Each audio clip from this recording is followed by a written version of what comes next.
के सिद्धांत पढ़ेंगे हम, जल के भौतिक गुण पढ़ेंगे, जल चिकित्सा का वर्गीकरण पढ़ेंगे, आंतरिक उत्तेजना पढ़ेंगे, सामान्य एवं स्थानीय शामक प्रभाव पढ़ेंगे। वेरी वेरी इंपॉर्टेंट टॉपिक, तो प्लीज रेगुलर रहिए।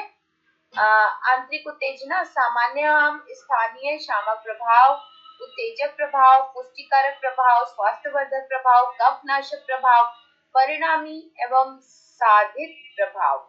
जल चिकित्सा की विधियों में जलपान एवं जलाभिषेक, जल क्रिया, नासिक, पेट, बड़ी आंत, मलाशय में जल प्रक्षालन। पट्टी पढ़ेंगे, छाती की पट्टी, धड़ की पट्टी, पैरों की पट्टी, बर्फ की पट्टियां, गर्म गीली पूर्ण पट्टी।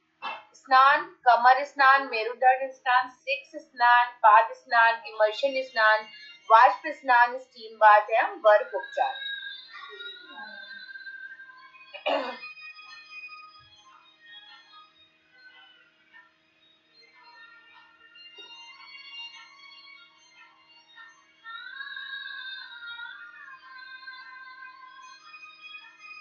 जल चिकित्सा प्राकृतिक उपचार पद्धति का मुख्य अंग है। जीवन की उत्पत्ति जल से हुई है, यह पूर्णतः सत्य है। सृष्टि के आरंभ में चारों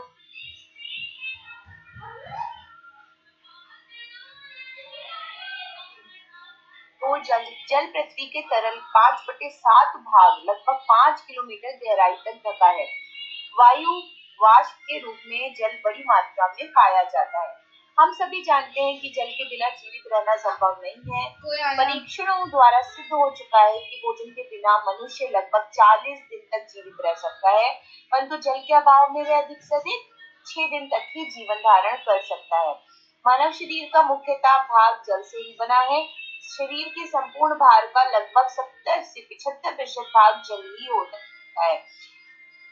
मानव शरीर के विभिन्न अंगों में जल का अंश निश्चित मात्रा में उपस्थित होता है। रक्त में 91% हड्डी,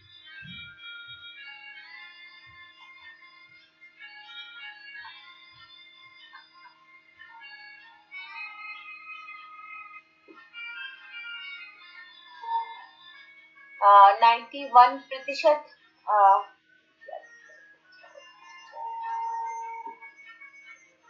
हड्डी और 40% 91% रक्त में, 91% हड्डी में, रक्त के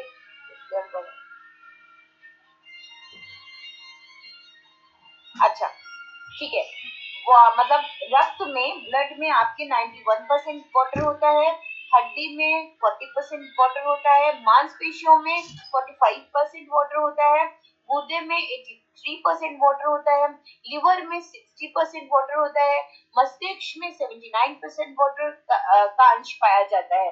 तो कहने का मतलब है कि जब इससे ज्यादा एक्सीड करता है तो हम कहते हैं पानी भर गया है और निकालना पड़ेगा। पानी तो ऑलरेडी उसमें होता है, पानी सब में है, इतने परसेंट पानी हमारी सारी चीजों में है। हमारे दिन के भोज्य पदार्थ में भी जल का कुछ अंश विद्यमान रहता है। विभिन्न भोज्य पदार्थों में, तरकारियों में आप जानते हैं कि किसी किसी फ्रूट में, जैसे तरबूज है, पानी पानी है, खीरा पानी है, तो 90% पानी होता है, दूध में 80% पानी होता है, मछली में 80% पानी होता है, मांस में 65% पानी होता है, अंडे में 45% पानी होता है, रोटी में 40% जल का अंश पाया जाता है। ठीक है, ऐसा हमें लगता है, लेकिन सारे खाने में पानी होता है। सारे भोजन में, हमारे पूरे शरीर में किस किस प्रकार से वाटर डिस्क्राइब किया गया है, ये आपने देखा और बहुत अच्छा है वो, इसको याद भी रखना चाहिए।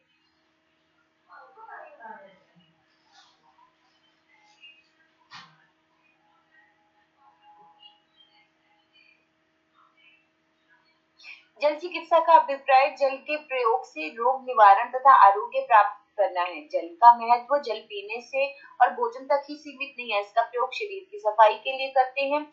हम अपने आसपास को स्वच्छ रखने में भी जल का प्रयोग करते हैं। इसके साथ ही जल का प्रयोग रोग निवारण के लिए भी करते हैं। इस प्रकार जल हमारे शरीर को निरोग, सुदृढ़ एवं बलशाली बनाता है। आज भी हमने अपने पूर्वजों की चिकित्सा प्रणाली को भुलाया नहीं है, वरन इस चिकित्सा पद्धति को अपने वैज्ञानिक अन्वेषणों से अपेक्षाकृत अधिक उन्नत और विकसित कर वैज्ञानिक रूप देने का प्रयत्न किया है। तो आपने अभी तक हमको मालूम था कि जल चिकित्सा में उषा पानी, सुबह सुबह पानी पीने को ही हम थेरेपी बोलते हैं, और फिर नहा लेने तक को। और बहुत सारा आप इसमें देखिए नेचुरोपैथी में बहुत सारी एक्टिविटीज जिनसे हम बीमारियों को ठीक कर ले जाते हैं। जल का कार्य, जल रक्त को समुचित तरल अवस्था में बनाए रखता है। जल की कमी से रक्त गाढ़ा हो जाता है, जिससे उसमें अनेकानेक दोष उत्पन्न हो जाते हैं और शरीर रोगग्रस्त हो जाता है। जल शरीर में उत्पन्न होने वाले अनेक रसों को तरलता प्रदान करने के साधन के रूप में काम करता है। जल पाचन में सहायक होता है। जल से शरीर का तापमान सामान्य रहता है। हमारे शरीर में कोशिकाओं को टूटने तथा अपच आदि से जो विषैले पदार्थ हर समय बना करते हैं, जल इन विषैले पदार्थों को मल मूत्र तथा पसीने द्वारा शरीर से बाहर निकाल देता है।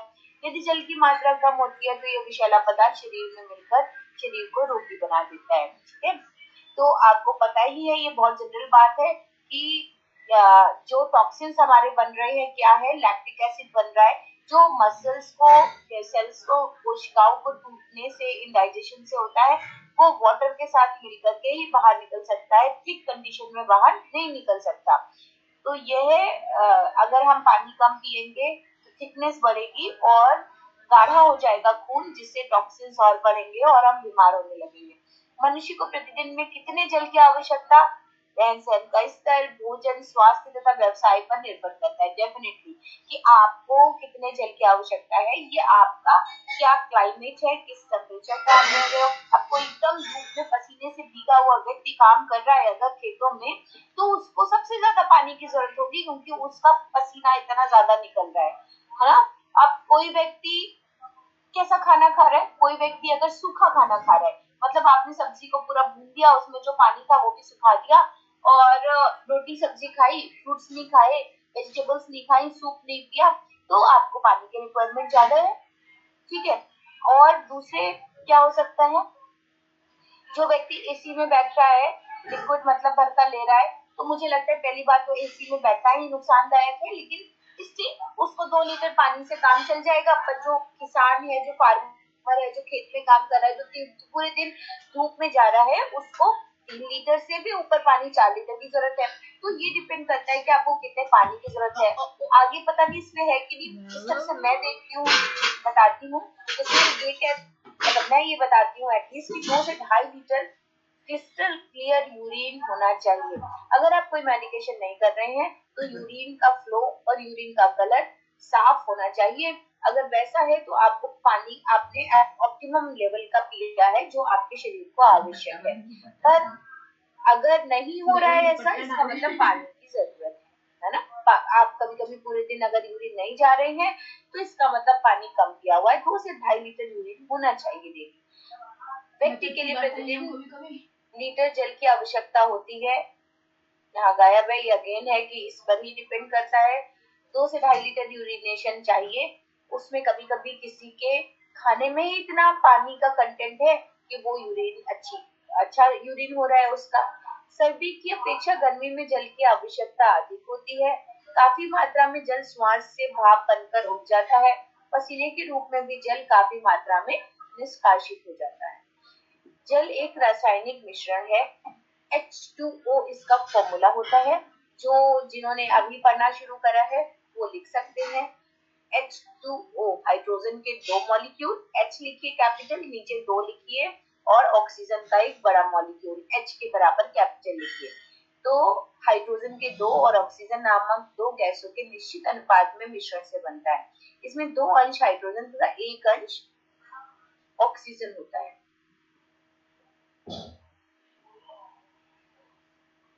हमें शुद्ध रासायनिक जल नहीं मिल पाता है, क्योंकि इसमें उपयुक्त 2 गैसों के अलावा अन्य कुछ तत्व भी मिलकर पानी को दूषित कर देते हैं।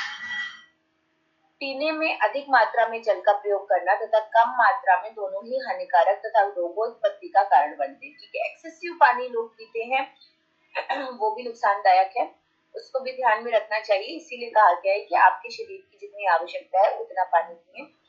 जल चिकित्सा एक आसान तथा सस्ती उपचार प्रणाली है, जो कि इस समय सर्वत्र आवश्यकता के समय प्राप्त हो जाती है, मतलब सर्व सुलभ है। इसीलिए मैं कहती हूँ मड थेरेपी से भी ज्यादा इजीएस्ट वे है वाटर थेरेपी को अडॉप्ट करना और अपने लिए वाटर थेरेपी करना। कठिन से कठिन रोग उचित तथा विवेक पूर्ण जलोपचार से ठीक हो जाते हैं। जल चिकित्सा में जल का प्रयोग रोग के विभिन्न भिन्न लक्षणों के आधार पर भिन्न भिन्न प्रकार से किया जाता है। इस प्रकार ये गुणकारी तथा शक्तिशाली चिकित्सा प्रणाली है। इसका प्रयोग भी इस कारण आसान है क्योंकि जल आसानी से तरल से ठोस, ठोस से भाप बन जाता है। अब मान लीजिए किसी को हमें स्टीम थेरेपी देनी है तो भाप बन जाएगा, हमें ठंडा देना है तो हम बर्फ से दे सकते हैं, हमें नॉर्मल देना है तो भी हमें मिल रहा है।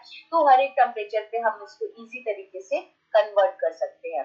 अनुभव के आधार पर पाया गया है कि पानी ऑक्सीजन की 75% खपत बढ़ा देता है ना, तो पानी ऑक्सीजन की 75% खपत बढ़ा देता है। एक सेकंड दीजिए मुझे, कुछ शोर है उसको बंद करा के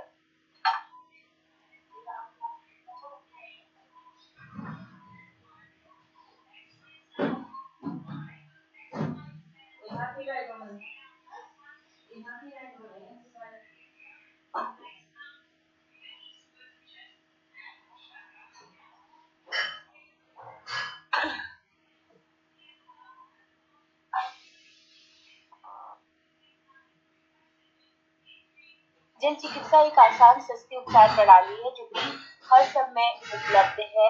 कठिन से कठिन रोग उचित तथा विवेकपूर्ण जलोपचार से ठीक हो सकते हैं।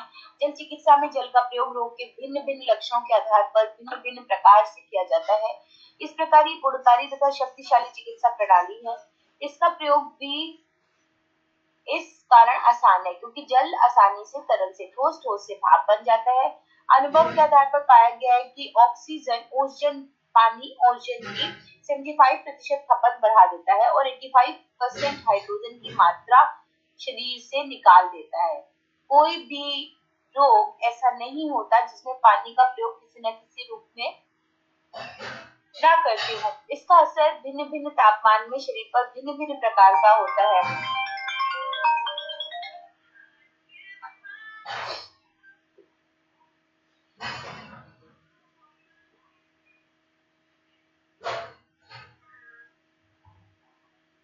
यद्यपि ये कठिन है कि तापमान की श्रेणी किस आधार पर हो, फिर भी निदानात्मक प्रवृत्ति को ध्यान में रखते हुए ये विभाजन निम्न प्रकार से कर सकते हैं। अब टेम्परेचर के अकॉर्डिंग हमने पानी को डिवाइड किया है ना, ये भी बहुत कम पता होता है हमको कितने डिग्री सेंटीग्रेड का पानी यूज करना है। तो एक बार को इसको समझते हैं।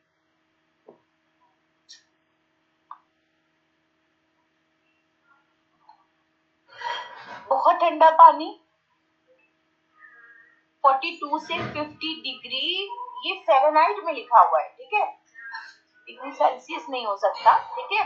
तो 42 से 50 डिग्री तक बहुत ठंडा नहीं। एक बार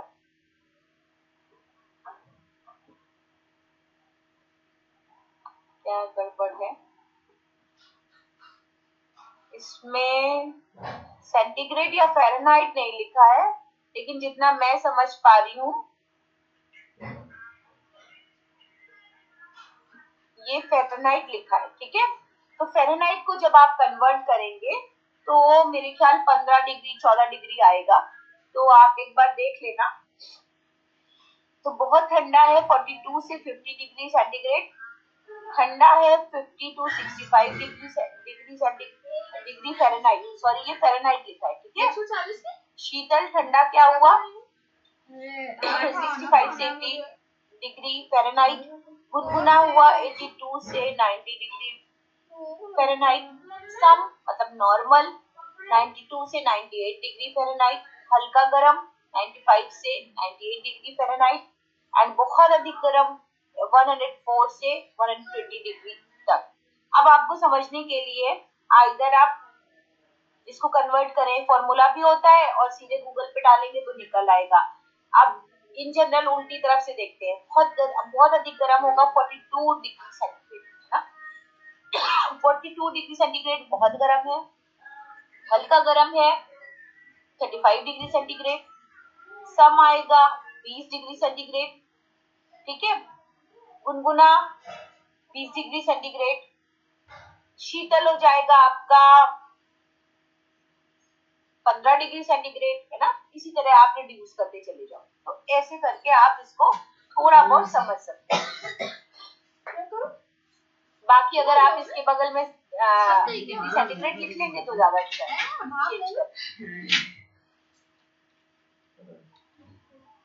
शायद ही कभी 120 डिग्री से अधिक तापमान का पानी प्रयोग में लाया गया हो। 104 से 108 तक के तापमान के स्नान का भी वही असर होता है जो कि इससे अधिक तापमान का। जल चिकित्सा हेतु फ़ारेनहाइट थर्मामीटर प्रयोग में लाते हैं। ठीक है। जल चिकित्सा का प्रभाव शरीर का तापमान, पानी का तापमान, समय की अवधि, शरीर का अंग, व्यवहार का तरीका और रोगी की शारीरिक अवस्था पर निर्भर करता है। बहुत जरूरी है। जरूरी नहीं कि जिस व्यक्ति को आप जितना दे रहे हैं दूसरा व्यक्ति भी उतना ही सहन करे। तो इसलिए जनरल नॉलेज के लिए ये अच्छा है, पर नेचुरोपैथी की दृष्टि से मैं पेशेंट का कंफर्ट जोन के हिसाब से ही पानी बढ़ाती हूँ और कम करती हूँ। वो ही ज्यादा कंफर्टेबल तरीका है। थर्मामीटर हमारा बड़ा रहता है, जब हम इंटर्नशिप कराते हैं तभी दिखाते हैं, उसको डेली यूज में नहीं ला पाते। पानी को व्यवहार में लाने की अवधि निम्न समय तक हो सकती है, जो निम्न है। क्या है? देखिए, पानी का इम्प्लीमेंटेशन सबसे कम समय के लिए क्या है? 1.5 सेकेंड। कितना हुआ? रखा, हटा दिया। ठीक, 1.5 सेकेंड। ये नहीं पहन के जाओ। फिर कम समय कितना है?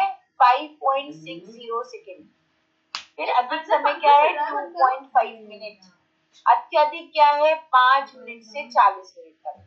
जो हम लोग वार्म बाथ देते हैं कि टब में पड़े रहो, full body immersion bath, kidney के डायलिसिस वगैरह का जो आप सुन रहे होंगे, वो डॉक्टर BRC भी बता रहे हैं, किताबों में भी लिखा है और हमारी इन किताबों में बहुत पहले से लिखा है कि अगर बहुत देर तक बिठाना है तो 5 मिनट हो सकता है, उसके बाद हम हॉट एंड कोल्ड करते हैं, ठंडा इम्प्लीमेंटेशन देते हैं।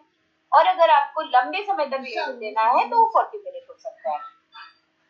ये आपको दिया, ये 2.5 या 3 मिनट्स का मॉडरेट टाइम है।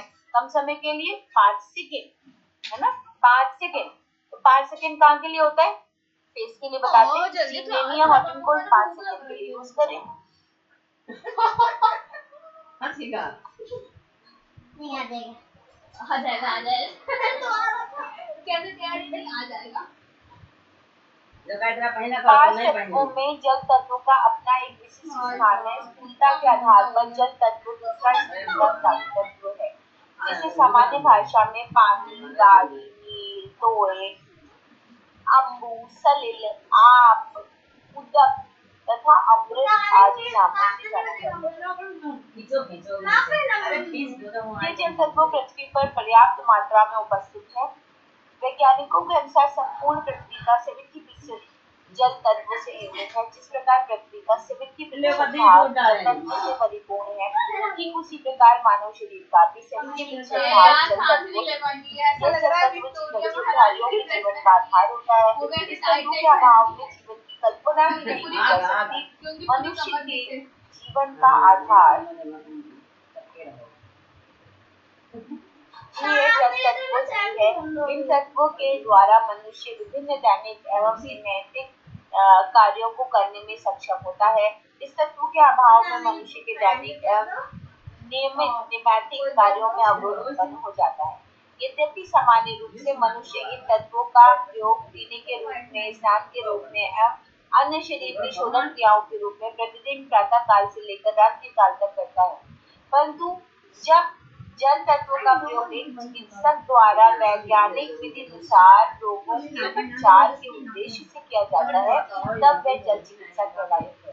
जल चिकित्सा के अंतर्गत दिशापान, एनिमा क्रिया, विभिन्न प्रकार के स्नान एवं अंगों की लपेट का वर्णन आता है। यद्यपि जल चिकित्सा प्राचीन काल से प्रचलित चिकित्सा है, परंतु मध्यकाल में इस चिकित्सा का प्रचलन कम हो गया था। इस चिकित्सा के पुनरुत्थान में पश्चिमी देशों ने अपना विशेष योगदान देकर इसको समाज में पुनः प्रचलित करने में विशेष भूमिका वहन की है। इस क्रम में विंसेंट फ्रांसिस, सेबेस्टियन नी एवं लुई कुने आदि प्राकृतिक चिकित्सकों ने जल चिकित्सा के विकास में महत्वपूर्ण योगदान दिया है। फादर सेबेस्टियन नी द्वारा रचित पुस्तक माय वाटर क्योर जल चिकित्सा की एक श्रेष्ठ पुस्तक है। इन चिकित्सकों के प्रयोगों से प्रभावित होकर भारतीय चिकित्सकों ने विज्ञानों ने जल चिकित्सा के महत्व को समझकर इसका अनुप्रयोग स्वयं पर किया तथा स्वयं पर इससे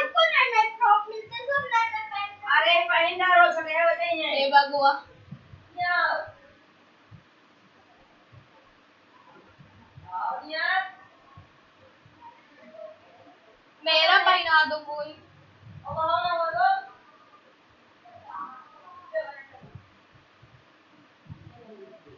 इन चिकित्सकों के प्रयोगों से प्रभावित होकर भारतीय चिकित्सकों एवं विद्वानों ने जल चिकित्सा के महत्व को समझकर इसका अनुप्रयोग स्वयं पर किया तथा स्वयं पर इसके सकारात्मक परिणाम प्राप्त होने पर इन्होंने अपना जीवन इस चिकित्सा पद्धति के प्रचार प्रसार में लगाया। इस प्रकार वर्तमान समय में संपूर्ण भारतवर्ष में जगह जगह अनेक स्थानों पर जल चिकित्सा केंद्र खुले हैं, जहाँ नियमित रूप से जल तत्वों के प्रयोग द्वारा अच्छे स्वास्थ्य को प्राप्त किया जाता है। जल तत्व शरीर शुद्धिकरण का सबसे प्रमुख एवं मूल साधन है। जल तत्वों के भली भांति प्रयोग करने से शरीर में शुद्धता एवं स्वच्छता बनी रहती है, जबकि इस तत्व के भली भांति प्रयोग नहीं करने पर शरीर में इस तत्व का योग विषम हो जाता है तथा इस तत्व का विषम योग होने पर अनेक प्रकार के रोगों की उत्पत्ति होती है। मानव शरीर में जल तत्वों को सम बनाने हेतु अनेक विधियों का प्रचलन किया गया है। जल तत्वों से चिकित्सा को प्राकृतिक चिकित्सा में जल चिकित्सा के नाम से जाना जाता है। प्राकृतिक चिकित्सा में जल तत्व को एक महा औषधि के रूप में प्रयोग किया जाता है।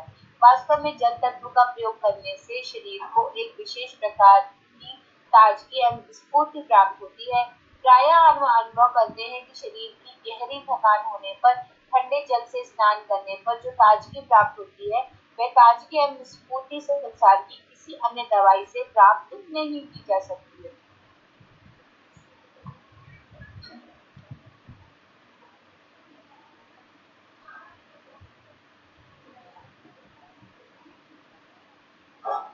जल तत्व के इस गुण का प्रयोग प्राकृतिक चिकित्सा में किया जाता है। प्राकृतिक चिकित्सा में जल तत्व का प्रयोग विभिन्न रोगों के उपचार में विशेष लाभकारी प्रभाव रखता है। विदेशों में प्रमुख रूप से जर्मनी एवं इंग्लैंड में देशों में प्राकृतिक चिकित्सा के नाम से विभिन्न जल केंद्र खुले हुए हैं, जहाँ पर जल को एक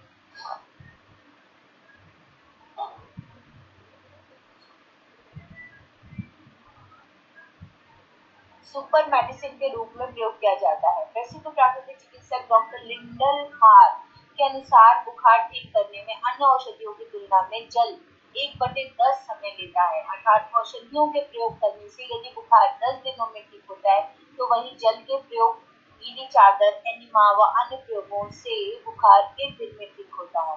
प्रायः तेज बुखार होने पर माथे पर ठंडे जल की गीली पट्टी देने से बुखार में तुरंत लाभ मिलता है एवं शरीर का तापक्रम सामान्य हो जाता है।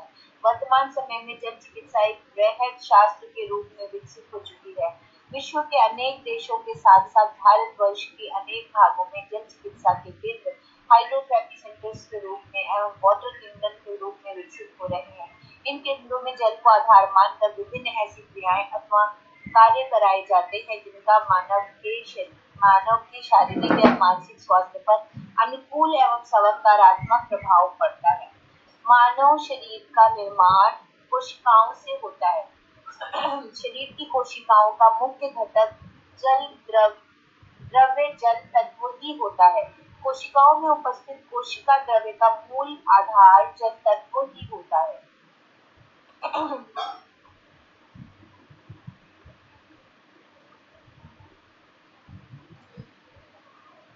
शरीर की कोशिका जल तत्व के माध्यम से ही पोषण प्राप्त करती है एवं अपने अंदर उपस्थित विषाक्त जातीय पदार्थों को जल तत्व के माध्यम से अर्थात द्रव्य रूप में निष्कासित करती है। उम्र बढ़ने पर कोशिकाओं के जल ग्रहण करने की क्षमता एवं निष्कासन की क्षमता धीमी पड़ जाती है, जिसके परिणाम स्वरूप अंगों की क्रियाशीलता कम हो जाती है, त्वचा पर झुर्रियां पड़ने लगती हैं एवं बुढ़ापे के लक्षण प्रकट होने लगते हैं। मानव शरीर की सबसे तो ये इम्पोर्टेंट बात है कि एब्जॉर्प्शन पावर कम हो रही है धीरे धीरे, और शरीर की एब्जॉर्प्शन पावर एजिंग के साथ साथ कम होती ही है। तो उसका ये फर्क नहीं होना चाहिए कि आप पानी और बढ़ाओ, ऐसे सुना होगा आपने ना कि वाटर इनटेक हाई रखिए। वाटर इनटेक जितनी जरूरत है उतनी रखिए, है ना। तो झुर्रियां एज के साथ साथ आएंगी और उनको एक्सेप्ट करना चाहिए। एवं बुढ़ापे के लक्षण प्रकट होने लगते हैं। मानव शरीर की सबसे प्रमुख धातु रक्त का प्रमुख घटक द्रव्य भी जल तत्व ही होता है। जल तत्व की उपस्थिति के कारण रक्त शरीर में पोषक तत्वों के परिवहन एवं शरीर शोधन में मुख्य भूमिका वहन करता है। जल चिकित्सा के माध्यम से शरीर की कोशिकाओं की जल ग्रहण करने की क्षमता को बढ़ाया जा सकता है। अब एब्जॉर्प्शन नहीं हो रहा है सेलुलर लेवल पे, तो जब आप नेचुरोपैथी की टेक्निक्स इस्तेमाल करते हैं तो वाटर का एब्जॉर्प्शन शरीर में बढ़ जाता है, जिससे ऑक्सीजन एब्जॉर्प्शन बढ़ जाता है और हाइड्रोजन का एक्सक्रीशन बढ़ जाता है। हमको हाइड्रोजन मॉलिक्यूल बाहर चाहिए और ऑक्सीजन मॉलिक्यूल अंदर चाहिए, तो वो स्टार्ट हो जाता है। जल चिकित्सा के द्वारा शरीर में जल तत्वों को अधिक मात्रा में प्रदान करते हुए इस तत्व की क्षमता से उत्पन्न रोगों का उपचार किया जाता है। इस प्रकार उपयुक्त तथ्य से स्पष्ट है कि जल तत्व मानव शरीर के लिए अत्यंत उपयोगी और महत्वपूर्ण तत्व है, जिसके अभाव में जीवन की कल्पना नहीं की जा सकती। मानव सामान्य रूप से स्वस्थ मानव ढाई लीटर जल का उत्सर्जन, अभी देखिए वही बात है, 2.5 लीटर जल का उत्सर्जन मूत्र, स्वेद एवं प्रश्वास आदि के रूप में करता है। थोड़ा बहुत 2 लीटर समझ लीजिए यूरिन से, स्वेटिंग तो हम लोग क्या ही निकालते हैं। अब आज के टाइम में पसीना कभी ऐसे आया हो, बहुत टाइम मुझे भी हो गया है, जब तक मैं भी ट्रीटमेंट नहीं लेती तब तक नहीं निकलता। पहले के टाइम पे बिल्कुल मुझे याद है कि कोई भी काम करते समय पसीना इतना आता था, तो हमें जरूरत है आज की डेट में पसीना निकालने की। प्रॉब्लम कहाँ है वहाँ समझिए। इस प्रकार उपयोग तत्व स्पष्ट है कि जल तत्व मानव शरीर के लिए अत्यंत उपयोगी है, महत्वपूर्ण तत्व है जिसके अभाव में कल्पना नहीं की जा सकती। सामान्य रूप से स्वस्थ व्यक्ति मानव प्रतिदिन लगभग 2.5 लीटर जल का उत्सर्जन मूत्र, स्वेद, प्रश्वास आदि के रूप में करता है। जल की इस मात्रा को प्रतिदिन ग्रहण करना भी अनिवार्य होता है, इसीलिए चिकित्सक 3 लीटर शुद्ध जल के सेवन का निर्देश देते हैं। इसमें कम मात्रा में जल तत्व से शरीर की आंतरिक क्रियाओं में बाधाएं उत्पन्न होती हैं एवं विभिन्न प्रकार के रोग उत्पन्न होने लगते हैं।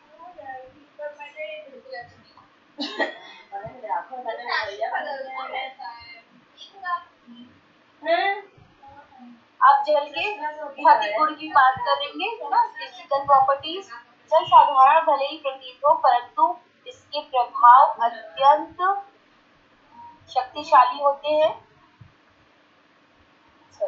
जो रोगों को शीघ्र दूर कर देते हैं। हमें केवल इस बात का ध्यान रखना होता है कि हम जल का प्रयोग सावधानी से तथा उचित विधि के साथ करें, तथा साथ ही यह भी ध्यान रखना चाहिए कि उपचार करते समय रोगी की अवस्था कितनी है, अर्थात उसके शारीरिक बल एवं जीवनी शक्ति कितनी है। इस ज्ञान के अभाव में चिकित्सा लाभ के बजाय हानि भी कर सकती है।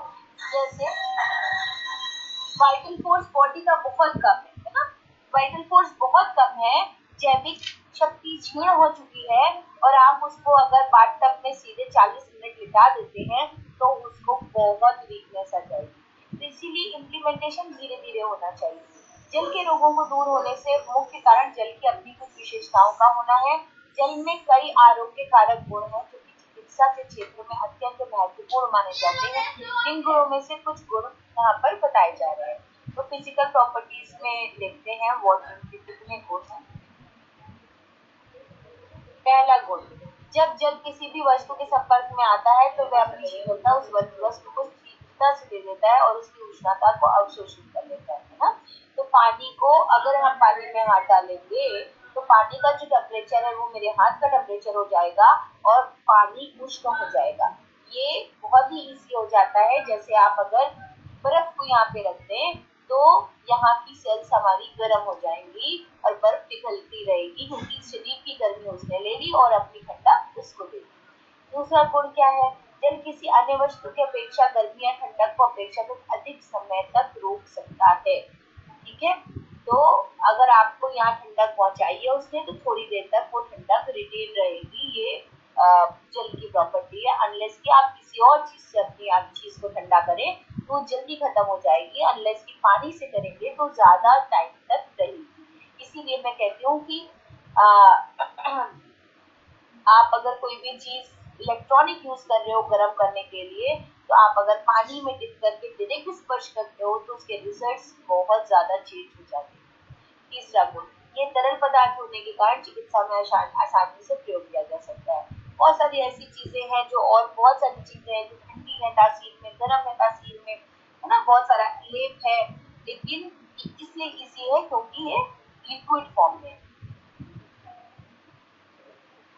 चौथा गुण क्या है? जल में अपने साथ अशुद्धियों को बहाकर ले जाने का गुण होता है, इसलिए स्नान व एनिमा आदि में प्रयोग होता है। तो टॉक्सिन्स उसमें डिसॉल्व हो जाते हैं और जब एक्सक्रीट करते हैं तो उसके साथ ही बाहर आ जाते हैं।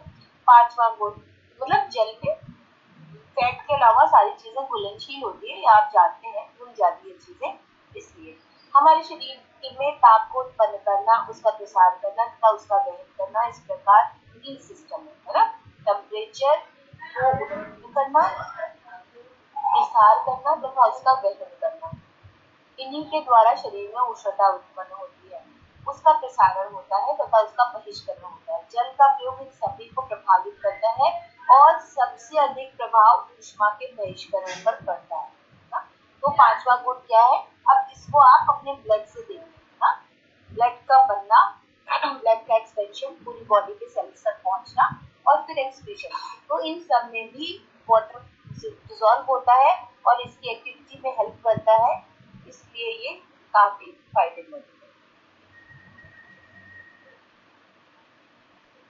जल चिकित्सा में जल के प्रयोग, जब हम जल चिकित्सा में जल का प्रयोग करते हैं तो दो प्रमुख रूप से हमारे सामने आता है। प्रथम जल का बाह्य प्रयोग, द्वितीय आंतरिक प्रयोग। सामान्यतः जल के निम्न प्रकार से प्रयोग किए जाते हैं, है ना। तो अब आता है एक्सपेरिमेंट, तो पहले हम लोग अभी पढ़ लेंगे, फिर जब लास्ट में हम लोग क्या करेंगे कि जितने भी प्रैक्टिकल्स हैं उनको एक एक करके मैं स्क्रीन पे आपको दिखाना चाहूंगी। तो अभी मैं ऐसा करती हूँ कि ये पढ़ लेते हैं, अगली बार हम जो जो पढ़ चुके होंगे आज लेंगे उसका हम शेयर कर लेंगे, अपनी वीडियो में होगा, मैं चेक कर लूंगी, पहले ही सेव कर लूंगी तो आपको दिखा पाऊंगी। एक बार मैं पहले प्रैक्टिस कर लूंगी, नहीं वेस्ट होता है टाइम। जब हम जल चिकित्सा में जल का प्रयोग करते हैं तो दो मुख्य रूप से हमारे सामने आते हैं, एक हम आउटर बॉडी पे कर रहे हैं, एक हम इंटरनल बॉडी पे कर रहे हैं। तो पहला हम बात करते हैं प्रैक्टिकल की, गीली चादर की लपेट।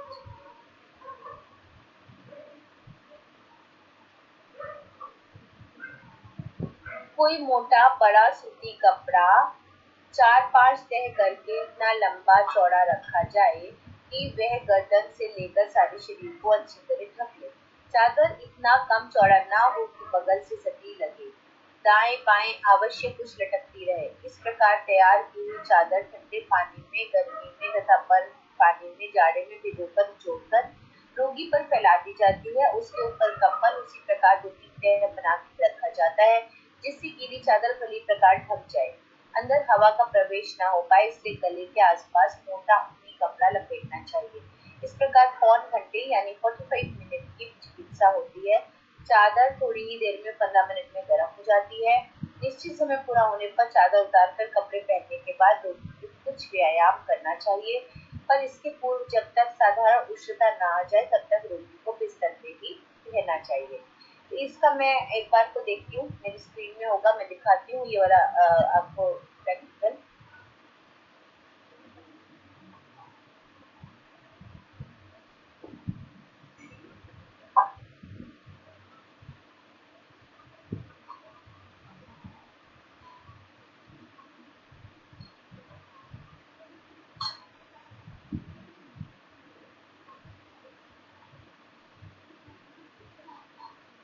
सभी को स्क्रीन दिख रही है? हेलो? हाँ दिख रही है। ये जो गीली सूती चादर की लपेट है वो प्रैक्टिकल है, इसमें आवाज नहीं है तो हम सिर्फ देखेंगे, फिर हम जब इसको ऑफ करेंगे तब हम आपको इसको समझाएंगे।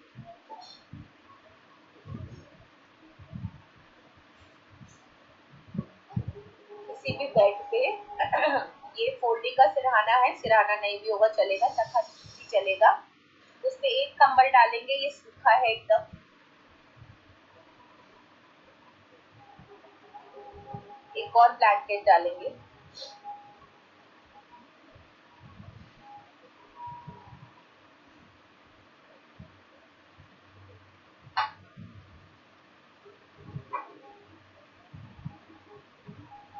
ये एक चादर को जोड़ने वाली है, इसको पानी से निकाल के निचोड़ देंगे अच्छे से, मतलब अब इसमें पानी टपक नहीं रहा होगा।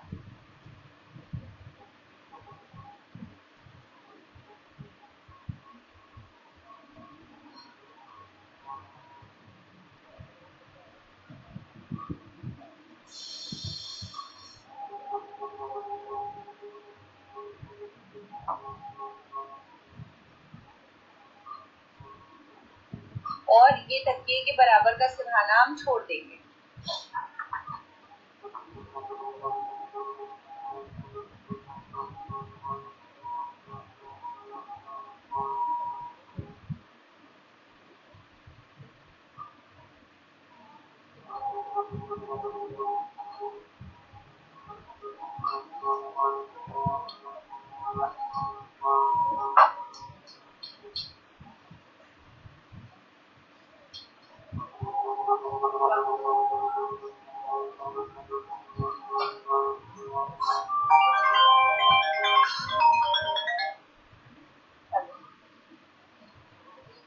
हेलो,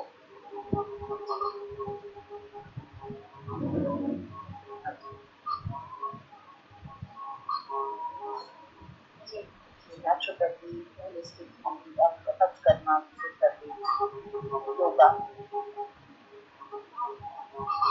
ये आशियाना सेक्टर है इस्लामाबाद के सामने,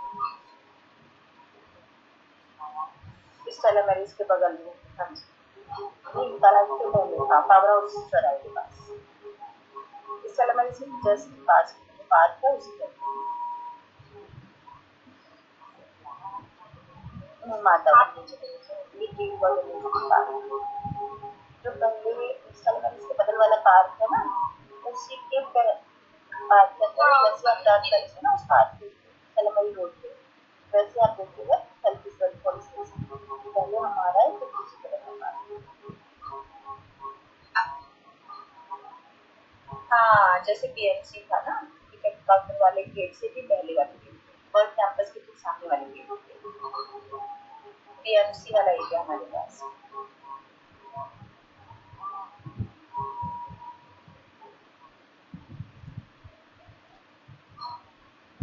देखिए, डिप्रेशन के पेशेंट को हिप्नोथेरेपी चाहिए, ऑथराइजेशन और उसकी स्पाइन की ट्रीटमेंट चाहिए। तो कोल्ड स्पाइन बात है, स्पाइन में मसाज है, स्पाइन में मर्द थेरेपी है, उससे बहुत फायदा होगा। और हफ्ते में 1 या 2 सेशंस चाहिए जिसमें हम ट्रांस पोजीशन में ऑथराइजेशन स्टार्ट और 2 मिनट्स का सेशन होता है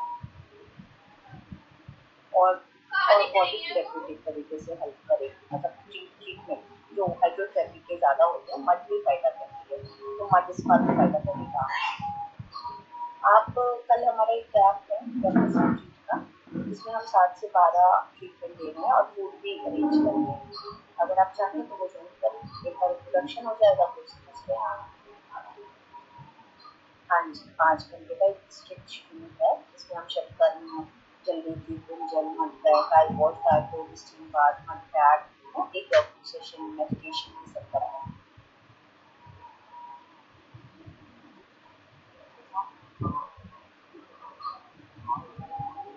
ओके ओके ओके, आप मुझे मैसेज कर दीजिए, मैं आपको लोकेशन वगैरह सेंड कर देती हूँ, बाकी आप देख लीजिए। हाँ, तो कल मैं 7 से 12 हूँ। हाँ, आप मिल लीजिए चाहे तो, नहीं तो डेली मैं 7 से 11 से 2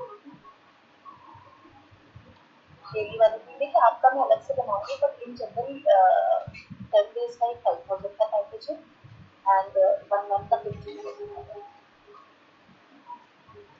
हाँ जी हाँ जी,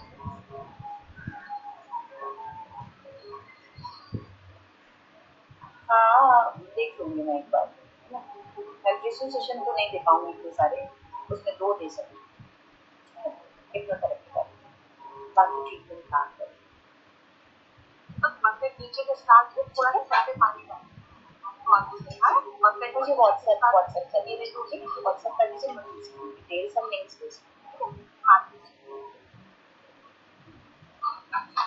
ये हम लोगों ने क्या किया, अंदर चादर गीली थी, लपेट दिया था और फिर इस तरह से ब्लैंकेट को टाइटली लपेटा है। वैक्सीन के अंदर भी नहीं पहननी है, डिमॉन्स्ट्रेशन था।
So आज इतना चिकन पड़ रहे थे।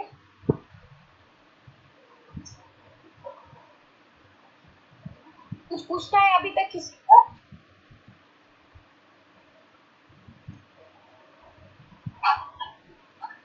नहीं। सुनिधि जी आपको समझ गया? अनमोल, तो मैं ये चाहती हूँ कि मैंने इसलिए जो है आपको ये दिखाया कि आप लोग गर्मी में चल रहे हैं, एक बार इसको ट्राई करो, ठीक है? अपने घर में किसी नंबर के ऊपर 11-12 बजे ट्राई कीजिए दोपहर के। पेट खाली होना चाहिए। मतलब अगर फल वल खाए हैं तो 2 घंटे, खाना खाया है तो 4 घंटे, नहीं तो अनइजीनेस होती है। चादर यूज ना करें, धोएं, कंबल को धोने की जरूरत नहीं है, और उसके बाद शावर लें, ठीक है? कुछ पूछना है? ट्रीटमेंट लाइव दिखाया उसको करते हुए। अंडरवियर जो भी फेस में ले रहा है कॉटन, और वो पानी से निकाल के निचोड़ के या कर है ना अभी कौन करने वाला अगली बार मुझे सिखाएगा कौन की हमने किया। ये वाले कैंची पंच हमारे आपको नहीं है। अरे बोला नहीं है कहा है उधर करना भाई। रमा जी को शायद दिया है हमने, जब आपने पहले कभी फोटो किया था ऐसा। किया था ये मैंने किया सर भी 10 दिन का अटेंड किया था, उसमें भी करवाए गए। हाँ बेंगलोर में जिंदर बहुत फेमस है, जिंदर नेचर केयर। हाँ कई एकड़ में बना हुआ अपना फार्म हाउस है, वो जो है जड़ी बूटी है, सब्जी भी खिलाते हैं, अपनी फार्म हाउस भी खिलाते हैं। और 10 दिन तक व्यक्ति बाहर नहीं जा सकता है, ना बाहर का कुछ खा सकता है, घर से भी कुछ नहीं ला सकता। वो टेस्ट किया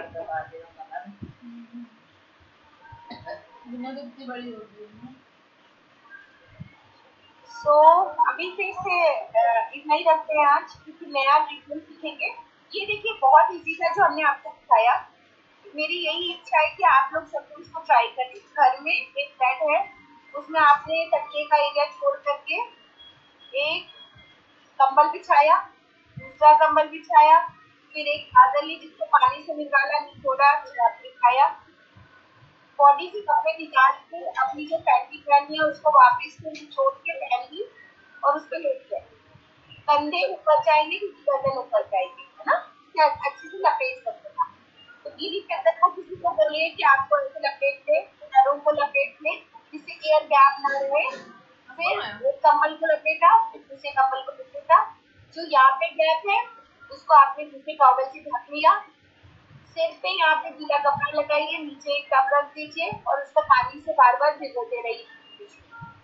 बस 45 मिनट में कोई आपके पास बने रहे, उसके बाद ये सब करवा दीजिए, पानी थोड़ा पानी पी के ट्रीटमेंट लीजिए, नहीं तो वॉशरूम लगने लगेगी, ठीक है।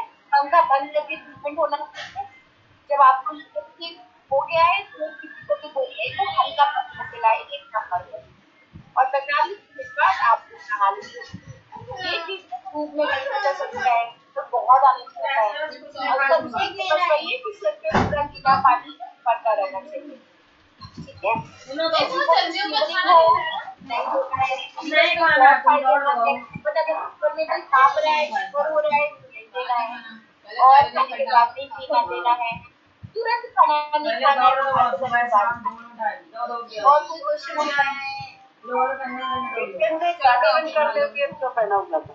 पेशेंट ने काले रंग का अंडरवियर पहना था, काला रंग तो एब्जॉर्ब करता। वो ऐसे ही था, डेमोन्स्ट्रेशन था, हमारे पापा आए थे तो मैंने उनको वो नहीं पहना है, वो ऐसे ही है, ठीक है। चलिए मेरी एक बाहर से कॉल है, बच्चे बाहर है, ओके, नेक्स्ट क्लास है।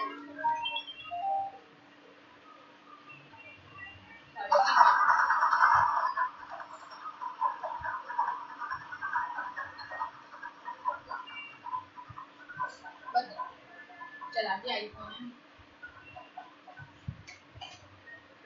आजकल जिसको देखो सबके पास आईफोन ही है ना।